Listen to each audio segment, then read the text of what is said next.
जी अस्सलाम वालेकुम। मैं हूँ अवैस सलीम और मेरे साथ इस्लामाबाद से ज्वाइन कर रहे हैं जावेद रहमान साहब और प्रोफेसर ताहिर नईम मलिक। मलिक साहब को आप मुख्तलिफ टीवी चैनल्स पर देखते रहते हैं। ये एकेडमिक हैं लेकिन ये तज्जियाकारी भी करते हैं और इनके एनालिसिस जो हैं वो आम तौर पर उस पॉपुलर लाइन से मुख्तलिफ होते हैं जो खबरें आपको रोजाना स्क्रीन पर नजर आ रही होती हैं। ये चीज़ों को ज़रा इन डेप्थ देखने की कोशिश करते हैं। तो हमने सोचा कि आज इनसे ये जो एक पॉलिटिकल एनवायरनमेंट इस वक्त हमारे यहाँ इमर्ज हो रहा है, जिसमें चीजें इलेक्शन की तरफ जाती भी नजर आ रही हैं, लेकिन ऐसे लगता है कि इलेक्शन शायद वक्त पर हो भी ना पाए। सियासी जमातें जो हैं वो किस किस्म की टग ऑफ वॉर में इस वक्त उलझी हुई हैं, एक दूसरे को नीचा दिखाने के लिए। उसमें अवाम की क्या हालत हो रही है और उसकी किसी को परवाह है या नहीं, इन तमाम चीजों पर हम थोड़ी सी बात करेंगे। तो मेरे दोनों दोस्तों का बहुत शुक्रिया वक्त देने के लिए। मलिक साहब, आपसे मैं शुरू करता हूं। आप आजकल देख रहे हैं जो हमारा पॉलिटिकल एनवायरनमेंट है। सबसे पहले तो आप मुझे ये बताएं, आप इसको कैसे देखते हैं? क्योंकि इस वक्त हमारे पास दो जो है ना वो स्कूल ऑफ थॉट्स हैं। जो मौजूदा हुकूमत है पीडीएम की, उनका ये ख्याल है कि हमें थोड़ा सा वक्त और मिल जाए, इलेक्शंस डिले हो जाएं तो हम सारा कुछ ठीक कर लेंगे। इमरान खान साहब का ये ख्याल है कि नहीं, फौरी तौर पर इलेक्शन हो और इलेक्शन के बाद मेरी हुकूमत आए तो मैं सब कुछ ठीक कर लूंगा, अदरवाइज इसका कोई हल नहीं है। आप इसको कैसे देख रहे हैं?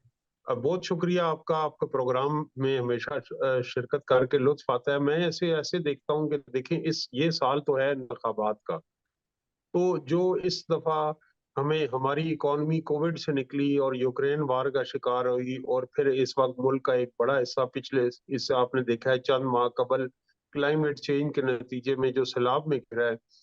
तो उसके बाद जो चेंज ऑफ गवर्नमेंट उससे पहले हुई, तो इस वक्त पाकिस्तान इकोनॉमिक वल्नरेबिलिटीज का और बहुत ज्यादा माशी मुश्किलात का शिकार है। पूरी दुनिया में ये माशी मुश्किलात हैं, लेकिन पाकिस्तान का केस जरा मुख्तलिफ है। यहाँ पे शॉर्टेजेस भी हैं, यहाँ पे बेरोजगारी की तादाद में सतह में भी बहुत इजाफा हुआ है, और यहाँ पे जो साइज ऑफ इकोनॉमी है ग्रो नहीं कर रहा, और इतनी बड़ी आबादी वाले मुल्क के लिए इतनी कमजोर मईशत का होना एक बहुत बड़ा चैलेंज हम्म। है। लेकिन जैसा कि आपने अपने इब्तिदाई में कहा, तो अगर ये किसी और मुल्क में हो कि यानी एक दिन में डॉलर की कीमत 16 रुपए जो है वो उस रुपए की कदर कम हो जाए, और जो 100 रुपए कुकिंग ऑयल की कीमत में इजाफा हो जाए, आटा चीनी दाल के भाव कम हो जाए, ज्यादा हो जाए, तो इसके ऊपर मैं समझता हूँ कि किसी भी अखबारात के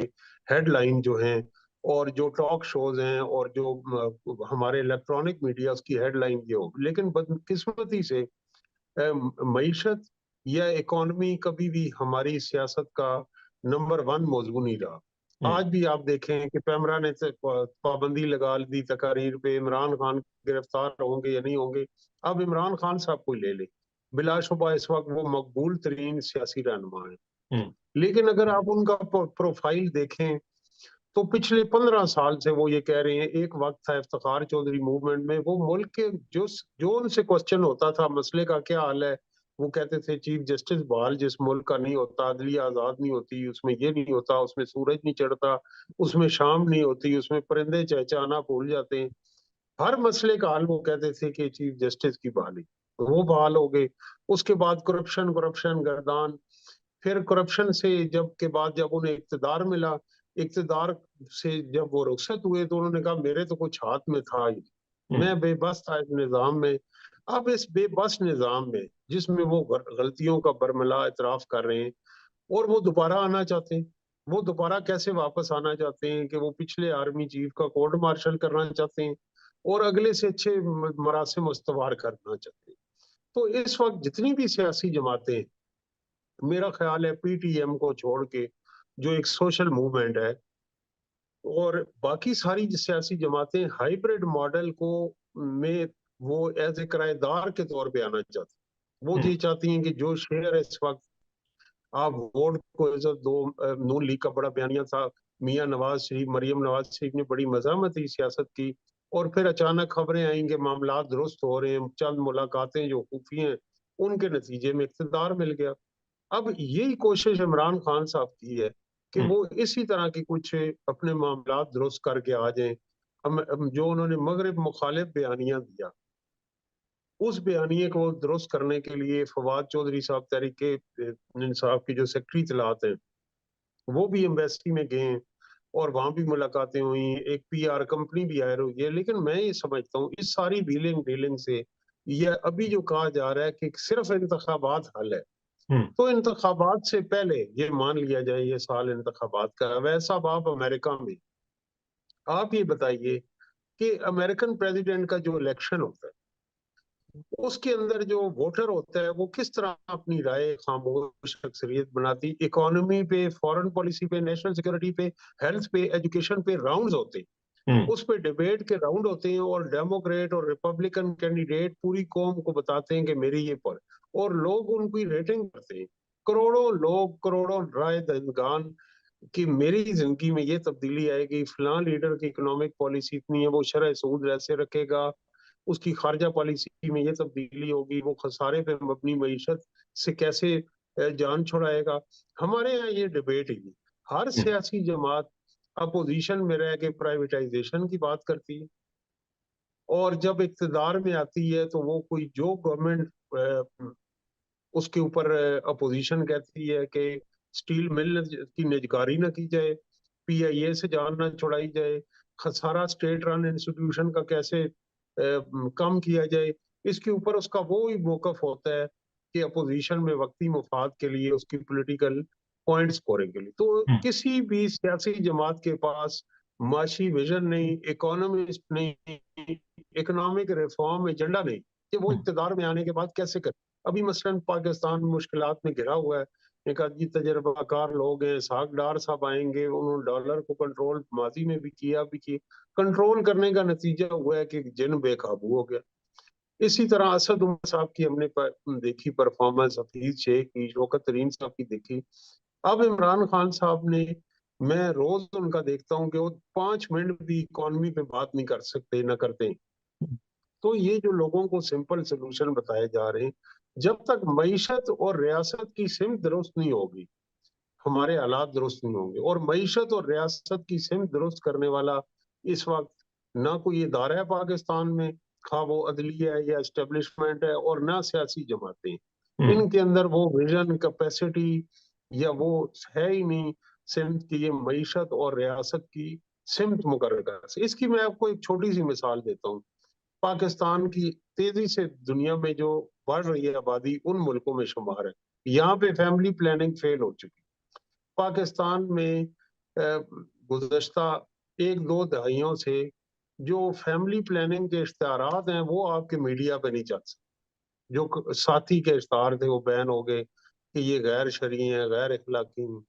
अभी मैंने एक तजवीज दी कि इस वक्त हम डॉलर, बड़ा अच्छा एक गवर्नमेंट ने लिया कि जो हज पे जाना चाहते हैं उनके कोटा नहीं होगा अगर ओवरसीज पाकिस्तानी डॉलर्स में पे कर। तो हम्म। मैंने एक तजवीज दी एक प्रोग्राम में कि आप डॉलर्स में लॉटरी शुरू कर दें, $5 से लेके $500 तक का टिकट हो, 1 महीने स्टेट के पास पैसे हो और डॉलर में इनाम हो। तो वो वहाँ जो दीगर शुरका थे उन्होंने कहा ये तो हलाल ही नहीं लॉटरी। तो मैंने उन्हें कहा ये जो आप कशकोल लेके फिर रहे हैं पूरी दुनिया में, क्या ये हलाल है इस्लाम में मांगना? कब चीन से लेके और छोटे छोटे दुनिया के मुल्कों से और आलमी मालियाती इदारों से हम $1 अरब मांग रहे हैं, हम्म। और हम अपने मुल्क में लॉटरी नहीं शुरू कर सकते, रियासत की सिमत नहीं। इतनी बड़ी आबादी को जो एक सिमत देनी है, जो एक स्किल्स देने हैं, जो उनका को दुनिया में बावकार मकाम देना है, उसका किसी के पास कोई विजन ही नहीं, सिर्फ वक्ती हम्म। बातें हैं, चंद चंद दिल फरेब नारे हैं। तो तो अगर विसाल मैं यार आपकी कदरदान बात नहीं सही होती। समझ रहा हूँ, और मुझे लगता है जावेद साहब भी कुछ पूछना चाहते हैं, लेकिन जमीनी तौर पर मैं पूछ लूं फिर उधर जाते हैं। क्या ये जमातें सिर्फ इक्तदार की सियासत कर रही हैं और इसीलिए शायद ये एस्टेब्लिशमेंट का जो शिकंजा है उससे बाहर आना ही नहीं चाहती, क्योंकि वो इन्हें आसान रास्ता लगता है? सर एक तो ये है कि ये ऑर्गेनाइज नहीं है ग्रास रूट लेवल पे, सियासी जमातें, इनके अंदर जमहूरियत नहीं, ये फैन क्लब है। हम्म। अब सियासी जमात फैन क्लब की तरह नहीं चलती कि मुंबई में शाहरुख खान या अमिताभ बच्चन जो है अपने महल से निकले, लाखों हजारों लोग खड़े हैं हाथ हिला। इनकी आप ट्विटर पे पॉलिटिकल कम्युनि देखें, कोई पॉलिटिकल कम्युनिकेशन ही नहीं। मरियम नवाज की, बिलावल की, इमरान खान की, इनकी शोबिज की कम्युनिकेशन है कि मैं अच्छा लग रहा हूँ, मैं हैंडसम हूँ, मैं ये हूँ, मैं वो हूँ, मैं स्टार रहा हूँ। इनका कोई पॉलिटिकल कम्युनिकेशन नहीं है। ये कॉल देते हैं और कॉल कभी ये कहते हैं, खिरत का नाम जनू रख दिया, जनू का खिरत, कि भाई असेंबलियों में पार्लियामेंट चोर बैठे हैं, मैं नहीं जाऊंगा। फिर ये कहते हैं कि नहीं हम वापस जाएंगे। और दिन में 10 हर हफ्ते ये तमाशा होता है कि गवर्नमेंट डराने के लिए कहती है कि इतवार वाले दिन अदालत बंद होती है, इमरान खान को गिरफ्तार कर रहे हैं। यार एक मामूली से मुकदमा है। पीटीआई एक सियासी जमात होके वर्कर्स को बुला लेती है, हर इतवार का ये ड्रामा है। हम्म। तो ये एक बचगाना खेल है। दूसरी तरफ एक क्यादत लंदन में बैठी हुई है, वो मियाँ साहब आ रहे हैं, नहीं आ रहे, चंद कालम निगार उनके हामी लिख देते हैं, मियाँ साहब अभी ना आए, मुल्क क्या हालत। इस तरह सियासी जमातें नहीं, इनके कोई ग्रास रूट लेवल पे अगर आप अमेरिका जाएं, टर्की जाएं, इंडिया जाएं, गली महलों में आपको पार्टी स्ट्रक्चर नजर आता हम्म। है। लेबर विंग्स होते हैं, मजदूरों के विंग होते हैं, तलबा के विंग होते हैं, ट्रेडर्स के विंग्स होते हैं, डॉक्टर इंजीनियर, इन पार्टियों के कोई विंग्स ही, हम्म। फार्म हाउसेस के अंदर ये पार्टी है। या बनी मलिक साहब गाला ये है, बताएं। जमान पार्क है, बिलावल हाउस है, जाती उम्र है। किसी सियासी जमात का कोई दफ्तर तो दिखाए। और ऊपर से भी लॉगर साफी इन्होंने ऐसे रख लिए हैं जमातों ने कि वो उनका मसकुल्ला ये है कि पहले मेरे फैन बनो फिर मैं तुम्हें इंटरव्यू दूं। हम्म। लीडर अब ये कहते हैं, आप पहले मेरे फैन बने, मैं आपको इंटरव्यू दूंगा और आप टॉप ट्रेंड में आ जाएंगे। तो वो फिर उनके हाथ में वो पकड़ा देते हैं एक पूरा प्रिंट आउट, आपने ये सवाल पूछने। लीडर आता है, वो लाइट चेक करता है कि लाइट यहाँ कम है, यहाँ ज्यादा है, ये ठीक है नहीं।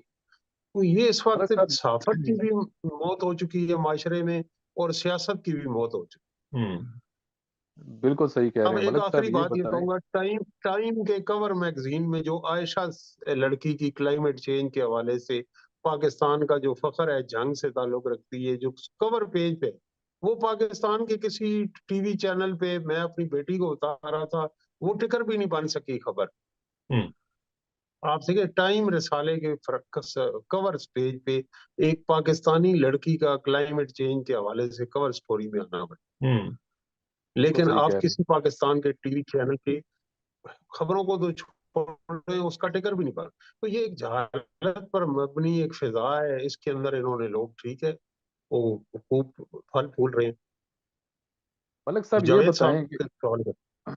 जी जी, बिल्कुल जी आपने ये जिस तरीके से आपने सारा सियासी मंजरनामा एक मिनट में आपने हमें गाइड किया, ये बताएं कि इस तरह से जो लग रहा है कि घेरा तंग हो रहा है खान साहब के गिर्द, और उन्होंने फौरन कॉल भी दे दी कि जनाब, जब अगर जमान पार्क के करीब पहुंचे, कहीं मुझे अरेस्ट न कर लिया जाए, कल कला के जरदारी साहब को या नवाज शरीफ को उनको पकड़ने लग जाए, एक नया ट्रेंड भी शुरू हो जाएगा।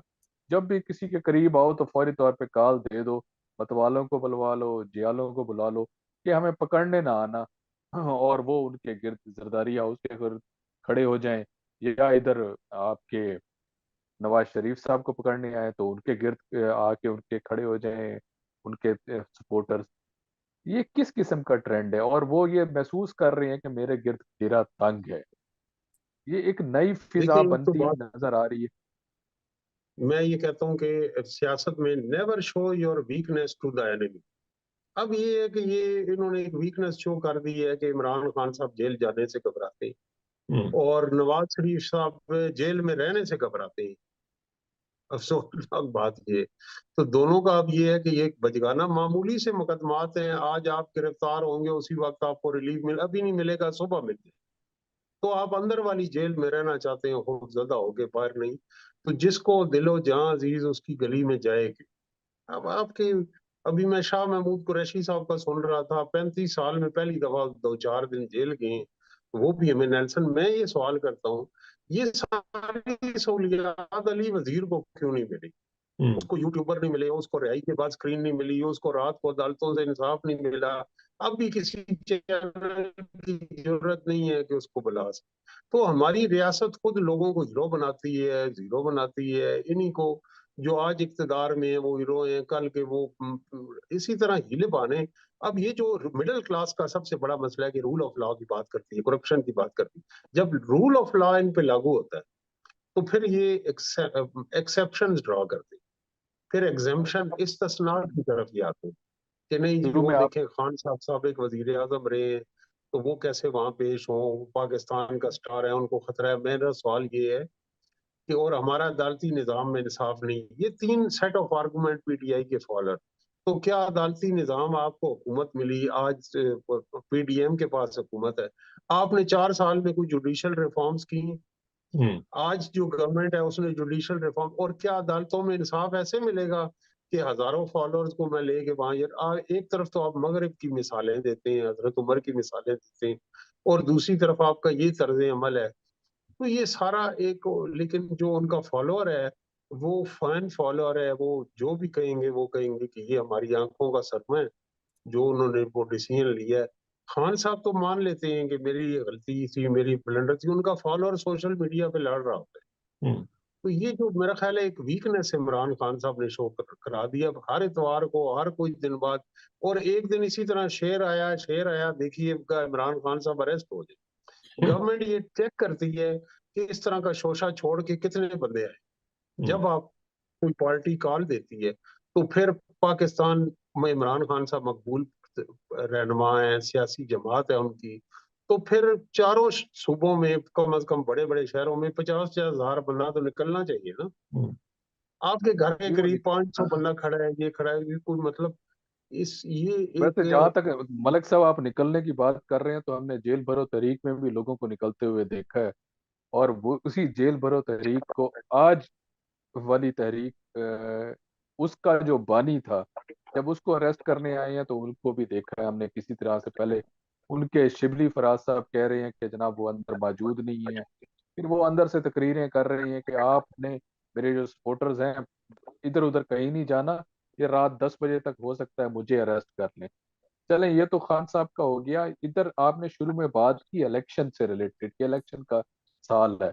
इलेक्शन के साल तो है, लेकिन अब ये देखें कि जो पीडीएम हुकूमत है, क्या उनका मोहब्बत जो है वो थोड़ी सी उखड़ती हुई नजर नहीं आ रही? बिलावल साहब कह रहे हैं कि हम वजारतें छोड़ देंगे, और अगर सैलाब जदगान और दूसरे उधर सही तरह के इकदाम ना किए गए अभी तक, तो उनको अब याद आ गया है कि जनाब ये हुकूमत का हम भी हिस्सा है, तो हमें अपना किरदार अदा करना चाहिए, हमें अपनी बात करनी चाहिए। इलेक्शन के करीब क्या इनका खलीद ज्यादा बढ़ेगी? अगर खलीद ज्यादा बढ़ती है तो वो खान साहब का भी मुकाबला करना है, तो ये कैसी कैफियत सी, अजीब सा एक गड़बड़ सा बन गया है। देखिए एक तरफ तो ये है कि पीपल्स पार्टी कंफर्टेबल पोजीशन में है, वो ये है कि मेजर ब्लेम पीएमएलएन पे आ रहा है, और मौलाना फजलुर रहमान और पीपल्स पार्टी इक्तदार में शरीक इक्तदार हैं, लेकिन वो नजरों के सामने वो नहीं है। और नेक्स्ट गवर्नमेंट में भी जिस तरह अगर स्प्लिट मैंडेट आता है तो मौलाना फजलुर रहमान है या पीपल्स पार्टी 50 से 70-80 सीटें ले जाती है, तो वो की प्लेयर हो। और सिंध में जाके वो सिंध के इंटरेस्ट की बात करते हैं कि सिंध का वोटर, जो अंदरूनी सिंध का वोटर है, वहाँ मेन स्ट्रीम पार्टीज, जो पॉलिटिकल पार्टीज हैं, वो सिंध के इश्यूज को ऑन ही नहीं करती। जिस तरह कराची के इश्यूज को एमक्यूएम के अलावा कोई ऑन नहीं करता, तो सिंध के जो इश्यूज हैं सेंसस से लेके एनएफसी अवार्ड से लेके और बिलावल साहब ने जो वजीर खारजा बन के मैं समझता हूँ कि गलती की है, वो टाइम ही नहीं दे सके पार्टी सरबराह। तो हम्म। अब उन्हें एहसास आ रहा है कि इलेक्शन तो कम करीब है, और करीब इलेक्शन में अब उन्होंने इसमें अब पब्लिक अपीयरेंस अपनी ग्राउंड पे ज्यादा कर ली है, तो वो ये इशूज, लेकिन इत्तेहाद में ये रहेंगे, इत्तेहाद से बाहर नहीं जाएंगे, और इनको वो कुव्वतें इकट्ठी करेंगी। बाकी ये जो फैसला था ओवरऑल पीडीएम जमातों का, और पीपल्स पार्टी तो पीडीएम में है भी नहीं, ये फैसला कि इस वक्त हुकूमत में आने का, इस फैसले की बहुत बड़ी पॉलिटिकल कॉस्ट होगी जो इन्हें आज भी देनी पड़ रही है और आने वाले इंतखाबात में। यानी आपको हासिल क्या हुआ? जब इमरान खान साहब की गवर्नमेंट खत्म हुई तो उससे चंद हफ्ते पहले तक उनके जो अपने कैंडिडेट थे, सिटिंग मिनिस्टर थे, वो कंफर्टेबल ही नहीं थे कि वो पीटीआई के टिकट पे इलेक्शन लड़े। तो सिवाय इसके कि आपने वो जो बदनामी का टोकरा उठाया हुआ था पिछले रिजीम ने, वो आपने अपने सर पे रख लिया। रिलीफ ये आपको मिले कि आपके मुकदमात खत्म हो गए हैं और आप हुकूमत में आ गए, और पिछले 4 साल की जो परफॉर्मेंस है वो आपको डिफेंड करनी पड़े। तो इसलिए ये थोड़ा बहुत अपोजिशन का तासर जो है पीपल्स पार्टी इसमें देगी सिंध के अंदर, ताकि वो पॉलिटिकल माइलेज उसे हासिल हो। लेकिन ये सारी जमातें मुश्किलात का इन्हें सामना करना पड़ेगा, क्योंकि इमरान खान साहब जो है ना वो नॉन ट्रेडिशनल जराए से, गैर रवायती जराए से इन जमातों को बहुत टफ टाइम दे चुके हैं। हम्म। वो जिसमें सोशल मीडिया का इस्तेमाल है, सोशल मीडिया के जदीद तरीन जराए का इस्तेमाल है, यूथ इंटरेक्शन है, और वो बहुत एक्टिव है। मोबिलाइज जलसे उन्होंने जितने किए, और कातलाना हमला के बाद भी उन्होंने जितनी जूम और ऑनलाइन खताबात किए, रोजाना वो 1,500-2,000 बंदों से मिलते हैं। हम्म। तो ये जो सियासी जमातें हैं, अब इनमें वो एनर्जी नहीं है जो इस वक्त पीटीआई है, इमरान खान। हम्म। तो ये बताएं मलिक साहब फाइनली कि अब जैसे आपने शुरू में बात की थी कि जी ये इलेक्शन का साल नजर आता है, अब आपको लगता है कि इस सारे खेल में एस्टेब्लिशमेंट जो है वो न्यूट्रल रहेगी, या कहीं ना कहीं आपको उनका रोल वैसे ही नजर आता है जैसे हर इलेक्शन में होता है? और क्या इंतखाबात के बाद हमारे मसाइल हल हो जाएंगे, या यही खींचातानी की फजा जारी रहेगी? सर फजा जारी रहेगी, और जो न्यूट्रल का है आपका बयान, तो उसमें इमरान खान साहब का बयान जहन में आ गया कि जानवर ही होता है न्यूट्रल। हम्म।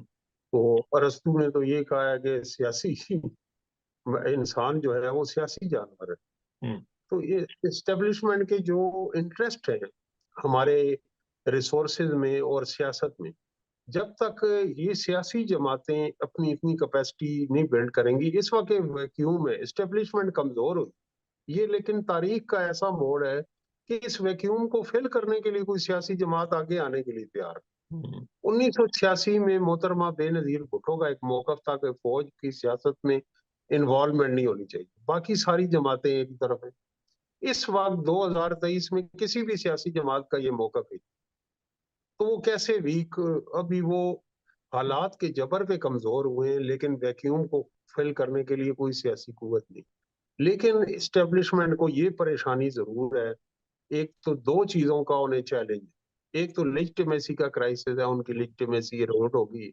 जो वो केस बिल्ड करते रहेंगे पॉलिटिशियन करप्ट हैं ये वो, अब एक ऐसे बंदे को उन्हें करप्ट साबित करना पड़ रहा है जिसको उन्होंने 10-20 साल खुद उसका एक बयानिया तरतीब दिया, और करप्ट पॉलिटिशियन के खिलाफ कंपेन करके उसको लाए, हम्म। उसको वो कैसे करप्ट कहें।